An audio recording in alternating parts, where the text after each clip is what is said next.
আজকে ভিডিওটা একটু শান্তি নিয়ে শুরু করলাম, কারণ এত দিনের অবসান, এত গরম কি আর বলবো। যাই হোক, কালকে রাত থেকে আমাদের এখানে বৃষ্টি হচ্ছে, তো বেশ ভালোই লাগছে একটু বৃষ্টি, কারণ এত গরম পড়েছিল আর ধানের কাজ করছিলাম, ভীষণ কষ্ট হচ্ছিল। যাই হোক বন্ধুরা, কেমন আছো? আশা করছি ভালোই আছো।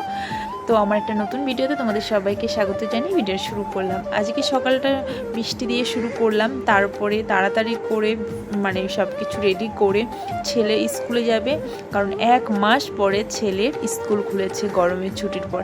এবার ছেলেকে টিফিন করে দিয়েছি সব কিছু, তো ও আজকে সব প্রজেক্টগুলো নিয়ে যাবে। তারপরে শাশুড়ি মাকে বললাম, মা তুমি হলো মাটনটা কেটে রেডি করে রেখে দাও, আর তুমি রান্নাটা আজকে করো। আমি তো আজকে ঘরটার পরিষ্কার করতে বসবো, কারণ আমি তো ষষ্ঠীতে যাচ্ছি না, জামাই ষষ্ঠীতে, আমার ননদ আসছে, তো ওই কারণে দিদিরা আসবে, ঘরটা একটু পরিষ্কার করবো। দেখো সব ঘর পরিষ্কার করে ছেলের পড়ার ঘরটাও পরিষ্কার করে নিলাম।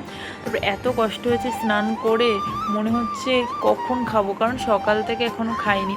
আর আজকে দেখো আমার শাশুড়িমা রান্না করেছে মাংস, মাছ, অনেক কিছু, কিন্তু মাংসটা এখন খাবো না, মাছ দিয়ে এখন খাবো, কারণ প্রচুর খিদে পেয়েছে, সামনে যেটা পাবো সেটাই খেয়ে নেবো, এরকম একটা ব্যাপার।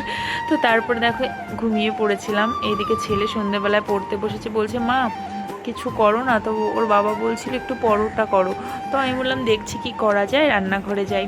আর এদিকে ওদের দিয়ে দিয়েছিলাম ছোলা ভাজা। আমার ছেলে একটু না কাঁচা ছোলা খেতে চায় না, কি বিরক্তিকর। তোমাদের বাড়িতেও কি বাচ্চারা এরকম করে অবশ্যই জানিও।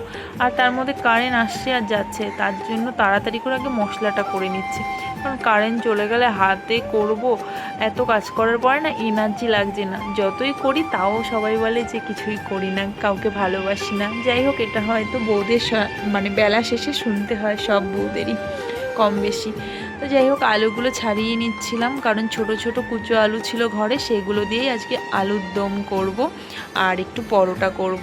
তোমাদের দাদাভাই বলছে বাইরে বৃষ্টি হচ্ছে, খিচুড়ি আর ইলিশ মাছ ভাজা হলে খুব ভালো হতো। আমি বলছি হ্যাঁ হ্যাঁ, এখন তো ইলিশ মাছ সেরকম একটা পাওয়াও যাচ্ছে না আমাদের এখানে।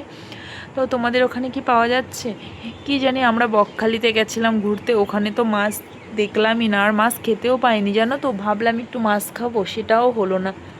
তো এদিকে আমার মশলাটা কষানো হয়ে গেছে, এবার আমি আলুর দমটা ভালো করে কষিয়ে নেব।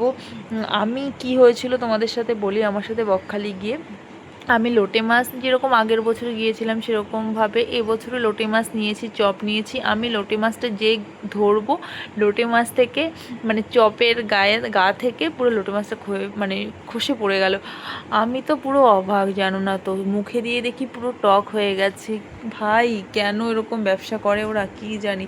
তো তোমরা প্লিজ গেলে দেখে শুনে খেও। আমি তো ভীষণ শরীর খারাপ হয়ে গেছিলো ওই লোটে মাছ খেয়ে। যাই হোক, ভিডিওটা এই পর্যন্তই, কেমন লাগলো অবশ্যই